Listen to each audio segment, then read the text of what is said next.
going to open this talk by saying that I believe in public health. I'm a public health scientist, and I study public health. All my research is in public health, but I'm going to give the perspective of clinical research. And it's very, very different. And I think it's different in subtle ways that can be hard for public health scientists and basic scientists to see.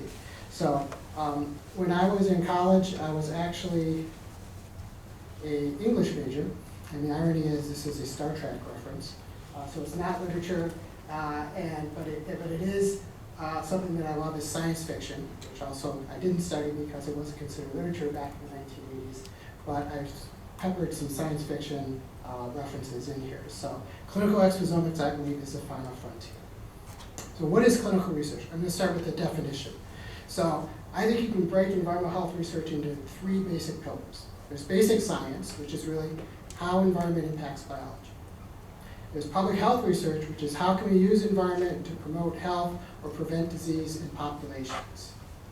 And then there's clinical research, and the questions there should be, how do we treat individuals who have a disease? And they're actually quite different. And a lot of times we confuse the three, or we think that if we understand one, it means we can understand how to treat a patient. But there's actually a lot of reasons to think that that's not the case. So you can't talk about clinical research without talking about precision medicine. So precision medicine is where clinical research is going. And the idea is, as Dr. Wojcik said, is really fundamentally how can we give better informed treatments using genomics? Well, if we expand it, maybe we can get better informed treatments using exposomics as well, but the current paradigm is really a pharmacogenomic paradigm. So, and the goal really is to get clinicians and patients to care about their genome. Because if clinicians and patients care about their genome, they're going to talk to policymakers about how important this is. So it's actually very, very important from an implementation perspective for precision medicine to work. So, but the idea is primarily genocentric. So it's by sequencing patient DNA, you're going to decrease exposure to ineffective drugs, you're going to get better targeting of therapy, and maybe even behavioral modifications based on your genomics. And that would improve counseling and treatment decisions, adherence, and reduce complications. But the problem is that genetics is only one piece of a much bigger complex disease puzzle. So most of the driving costs in almost all countries right now are complex diseases. And complex diseases have both environmental and genetic causes. They're not like Mendelian diseases in which there's a single particular gene that's involved, or even infectious diseases where there's an infectious agent. They're complicated in other ways. And we've known this for a really long time. So this is the cover of Science from over 20 years ago. And it's a special issue dedicated to complex diseases and really had a nice cover about the puzzle of complex diseases. And there are articles in it about all the different risk factors that lead to complex diseases, including genetics, behavior, nutrition, infections, chemicals, physical environment, etc. I would argue that the latter part of that list is the exposome. And that's really what that issue was dedicated to in 2002. But there's some other complications when you're talking about clinical environmental health. Not all health research impacts clinical care. We all know that basic science needs to be translated. You can't immediately go from the bench to the bedside. You have to do this translation step. But even public health research may not translate well into patient care. So I'm a physician. I'm a former pediatric emergency medicine physician. I've been doing public health, environmental health research for 25 years. About 15 of those years it overlapped, where I was taking care of patients. It was remarkable to me, and something I even noticed, that my care of my patients almost never involved the research I was doing. The treatment decisions I made were not influenced. And that's true generally of public health research. And I'll explain why. So this is the clinical perspective. And this is why we need clinical research. So I have a patient in front of me. I have to diagnose that patient. Public health research actually can help. So I'm a 60-year-old man. Let's say I was an ex-smoker. I never smoked. But let's say I was an ex-smoker and I had chest pain reporting to an emergency room. Well, the fact that I'm an older man and that I have chest pain and that I used to smoke means I'm probably having a heart attack. So it has some benefits there. Sort of a weighted variable in diagnosis. But in terms of taking care of me, there's very little public health research that's going to help. So the fact that smoking or air pollution may have also played a role in my heart attack isn't going to affect what drug I get. It isn't going to affect whether I get surgery or a cardiac cath. Those issues are completely separate. And in fact, that's why physicians frequently just kind of ignore public health research, because it doesn't impact their care. And the physicians are advocating to the patient, so it is important. And there actually is a way to take environmental health and make it clinical, and I'm going to present some ideas on how we might do that. But the bottom line is, oftentimes public health research does not impact treatment options. And Ursula K. Le Guin, very famous science fiction writer, she wrote the Earthsea trilogy as well as The Left Hand in Darkness. There are no right answers to the wrong questions. And I would argue that right now, if we want to impact precision medicine in clinical research, we really aren't asking the right questions. So I'll take a step back and sort of define the differences between public health research and clinical research. So if you look at this chart, the x-axis is time. So public health, so public health lives on the left side of that dashed line on the x-axis. That dashed line represents when somebody gets a disease. So public health is trying to figure out why they got sick. It's really about causation. So we'll do prospective cohort studies, we do case control studies, even genetic studies, family-based association studies, primarily trying to find causation. Clinical research, the kind of research that impacts what I do for my patients, happens after that dashed line. By definition, it almost always has to happen after that dashed line to be really relevant to what I do in the clinic. So clinical research is about diagnosis and treatment, and public health research is about causation and risk factor. And that's a big distinction. It's a subtle distinction because both of them are studying diseases. Only one is studying treatment. So in summary, public health is looking at events that occur before a disease occurs. In clinical research, in clinical environmental research, looks at events after the disease onset. So here's some examples. And these are, one of the first examples is actually drawn from multiple precision medicine websites. So a 53-year-old develops a deep venous thrombosis on a trans-Pacific flight to Sapporo, Japan to attend a conference. So she develops a GI bleed after she started on a standard dose of warfarin. That's a great example of precision genomics. So she has a variant, a P450 gene, that metabolizes warfarin. She's a slow metabolizer. If she had had a genomic screen, they might have picked that up and they might have started her on a low dose. The second example is a 17-year-old child. This is a real case I will take care of. A 17-year-old child with autism has a gradual increase in head banging and anger outbursts. This was really hard to diagnose. Ultimately, we discovered that he had lead poisoning. And it's really hard to diagnose because 17-year-olds don't get lead poisoning. And the physician that was taking care of him didn't know that. And eventually referred, I worked in the lead clinic, so eventually referred him to us. We tested him for lead. He was actually quite high. We treated him. He got qualified for chelation, and the head banging went away. We tend to think of autism as a genetic disease, but this is an environmental context that was very important for their care. In both cases, the disease is already present during the risk factor assessment.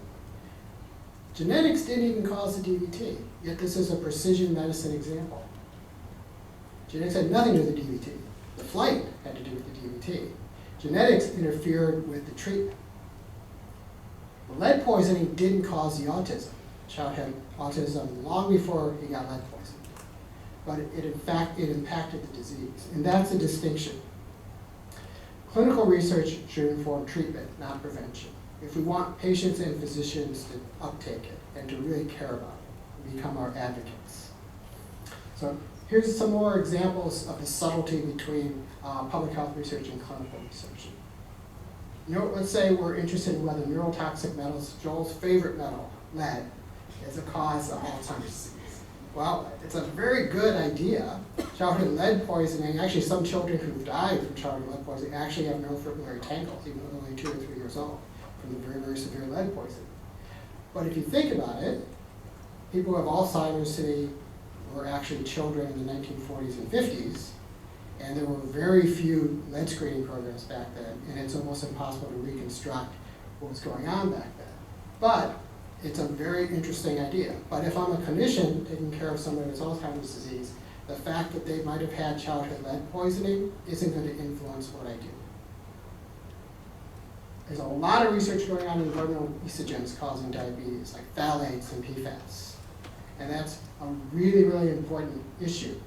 But if I already have diabetes, does it really matter? Maybe it does, maybe it doesn't, but the research doesn't tell me whether it matters. And maybe air pollution causes stroke, but it's not going to affect my treatment plan. It's not going to affect the paradigm for getting the immediate head CTs and whether or not I do any kind of thrombolytics. But in each example, the exposure occurs before the disease. In fact, I would argue that the vast majority of environmental health studies are about causation. And that's important, and I don't mean to belittle that, and I'm really, really happy that NIHS focuses on public health, because I'm a public health scientist. But if we want uptake from the other 26 ICs, maybe we should start thinking about the potential for impacting clinical care. Maybe that's the space in which they could live. We also have this sort of false idea that if we understand the mechanism that causes a disease, that means we'll have a treatment. Sometimes that's true, but sometimes it's not true. Actually, Dr. Morrison gave a great example of immune therapy. So the amyloid beta immune therapy actually didn't reverse Alzheimer's disease. It may be part of the actual cause, but the fact that you can get rid of it doesn't necessarily mean it's going to work. So we have to actually study the treatments. So these are examples of clinical environmental health research. So maybe neurotoxic metals, like Joel's favorite, lead, actually predict higher rates of weight loss and dehydration in Alzheimer's disease patients. Maybe they're having more, it's worsening their dementia such that they're having more forgetfulness and they're having more complications. That's a clinical environmental health study. That's a very important study. As a physician, I can act on that. I can do something about that. Maybe environmental obesogens actually make patients who have diabetes require a higher dose of insulin. Again, that's actionable. I can do something about that. I can reduce the exposure, and maybe they won't need that higher dose anymore.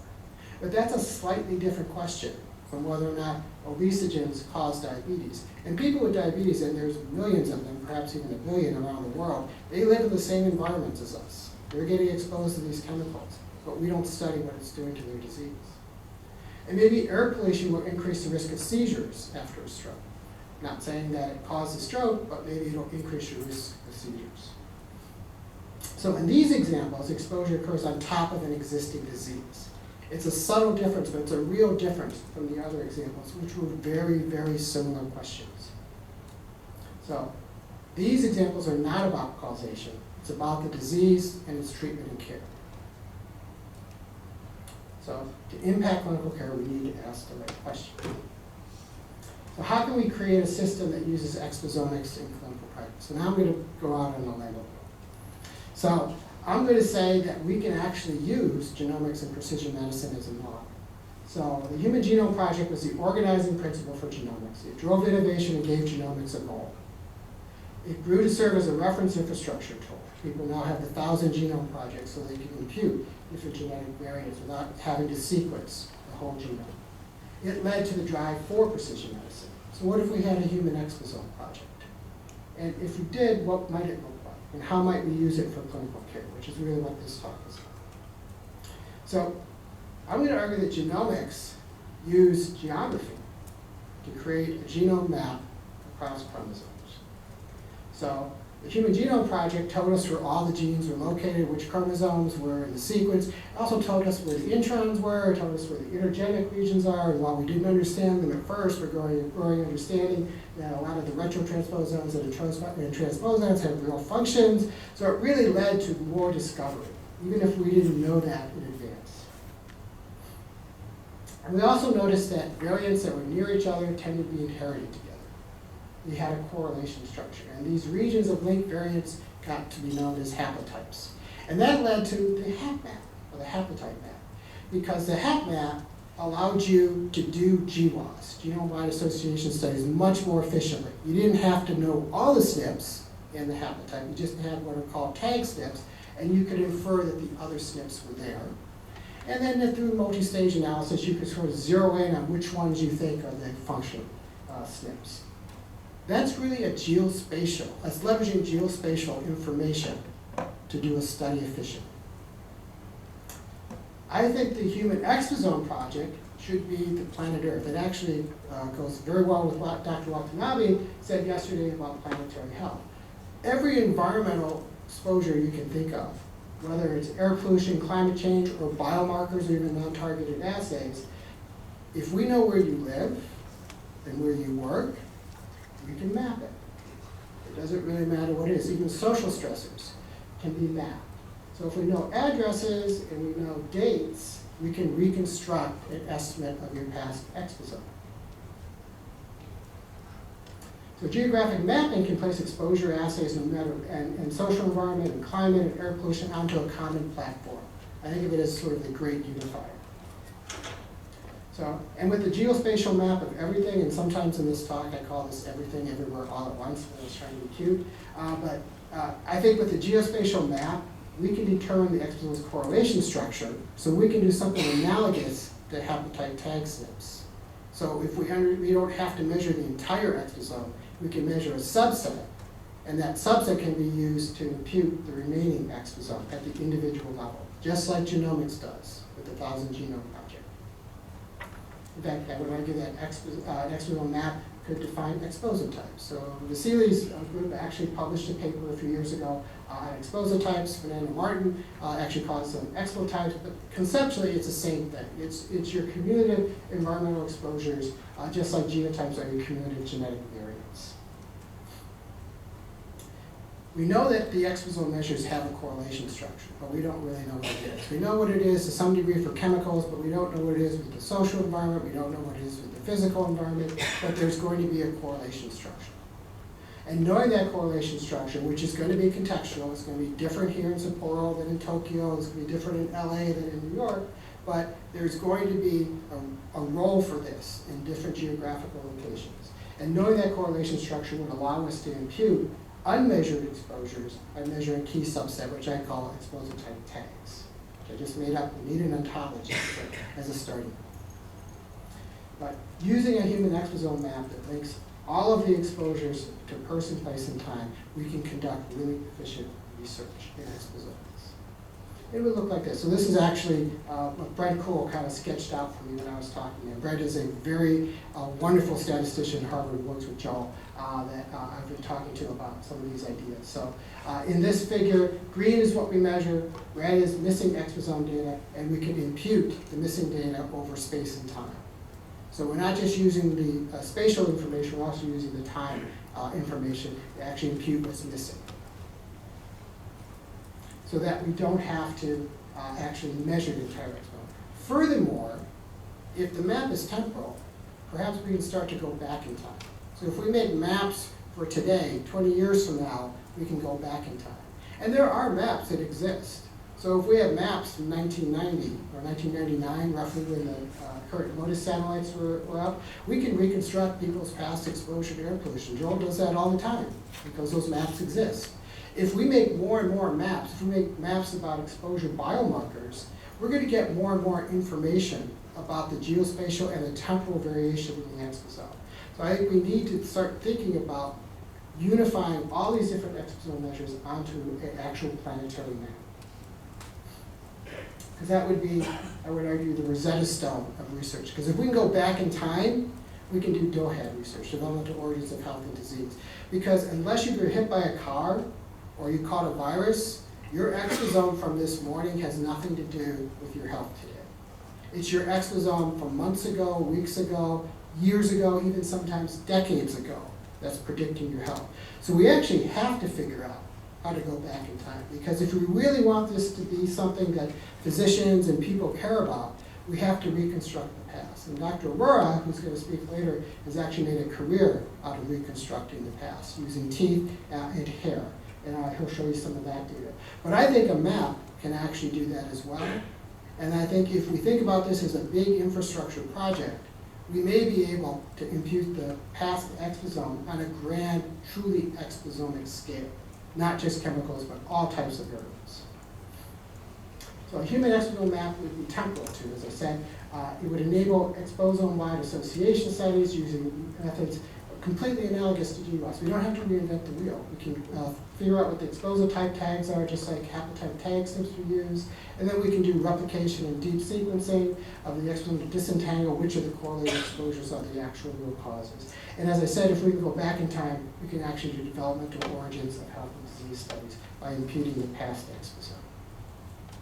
It would look a lot like what a GWAS study looks like. So this is a common, this is an adaptation of GWAS paradigms to exposomics. So there would be a discovery stage, and either a cohort or a nested case control study where you would do association analysis, you would get your top hits, and then you would try to validate them, and then you would replicate them in another population, and ultimately you could use predictive toxicology and artificial intelligence to try to determine the functionality of the values that you get. Because there's going to be a lot of multiple comparisons, there's a lot of false discoveries. But that's true in genomics. But we can learn from genomics how to handle those multiple comparisons.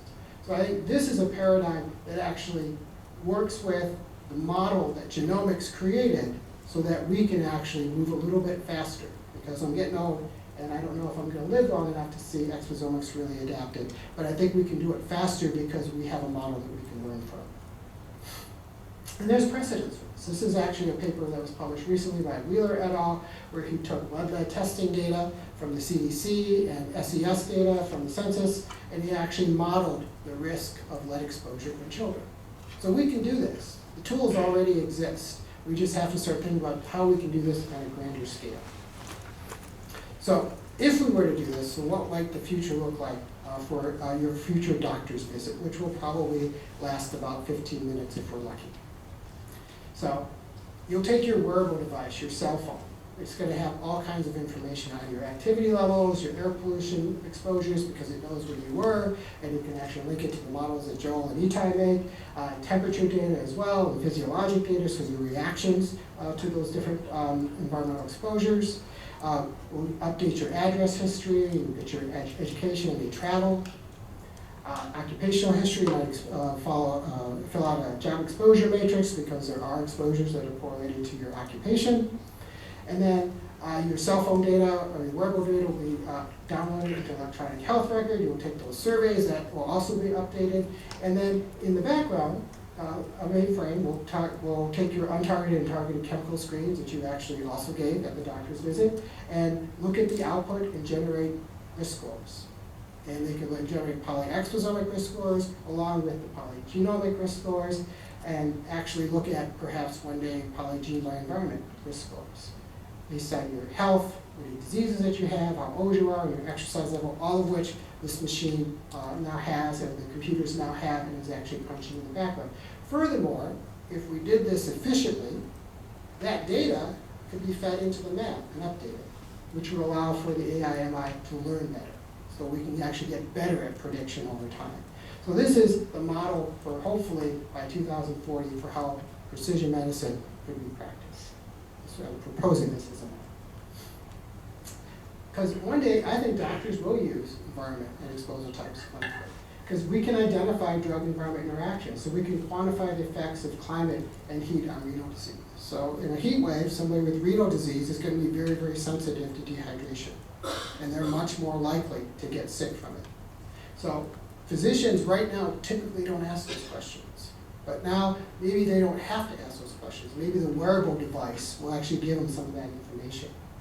And it could also do things like drug metabolism. Grapefruit juice inhibits the P450 system. Tagamet and ranitidine, which are in the United States are over-the-counter antacids, also inhibit the P450 system. Oftentimes, patients forget to tell their doctors about the over-the-counter drugs that they're taking. But an untargeted screen could pick that up. It could help the physician, when the patient forgets to tell them about it, understand why their drug might not be working. So there's also environment-phenotype interactions. If you're exposed to high air pollution, particularly if it's indoor air pollution, and you have worsening confusion, maybe if that link is established through your cell phone and the AI crunching of the patient data, the physician might actually recommend something like HEPA filters or an evaluation of the home air quality. There may be something wrong with the furnace, for example, that's creating lots of particles. because exposomal information is actually very actionable. So, because it changes, and if you think about it in regards to patients, and not just prevention, but patient care, it is very, very actionable. And furthermore, patients who have a disease, they're far more likely than healthy people to change their behaviors. So, you know, my father was a smoker. My sister and I bugged him for 50 years to stop smoking. He never stopped smoking until he had a heart attack, and then he never smoked again. So patients are very, very motivated. So if we want public health messages to stick, it's actually better to work with patients because they're actually more likely to do it. And that increases the likelihood that physicians and patient acceptance will occur, which will drive interest in exposomics and help us when we're going to policymakers, if physicians and patients actually care about their exposome. Because that was the goal of precision medicine, or is the goal of precision medicine, to get patients and their doctors to care about genomics. We should be thinking about getting patients' doctors to care about exposomes. In fact, so William Gibson wrote a novel called Neuromancer. So fun fact, Neuromancer is what Matrix movies were loosely based on, and this is one of my favorite quotes of his: "The future is already here, it's just not very evenly distributed." And that means the technology we need to do this exists. A lot of the maps we need to do this already exist. We're just not bringing them together.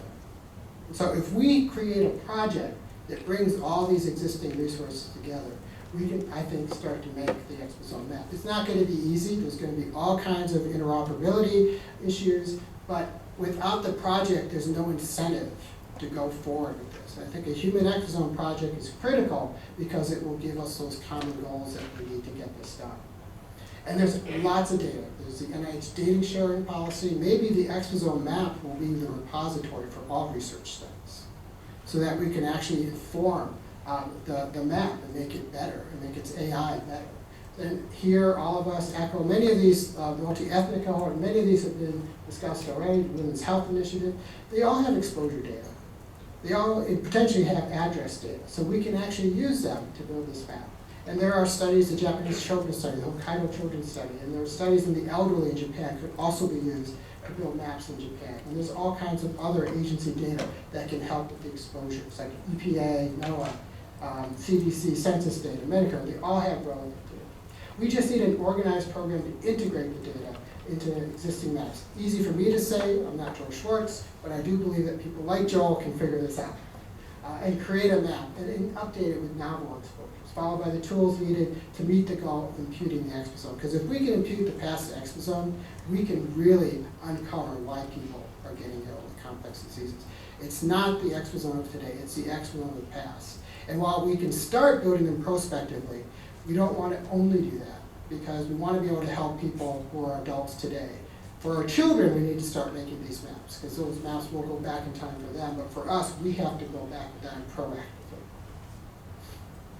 And that's the last slide. So this has come out of a lot of talks, including with Gary and Manish and many others. Brent played a big role, Mario Milanda played a big role, but I think this idea of a human exposome project, I think, needs to be done. I hope I've convinced you of that, and I hope that I convince you that a geospatial map is the best approach to do this. Thank you.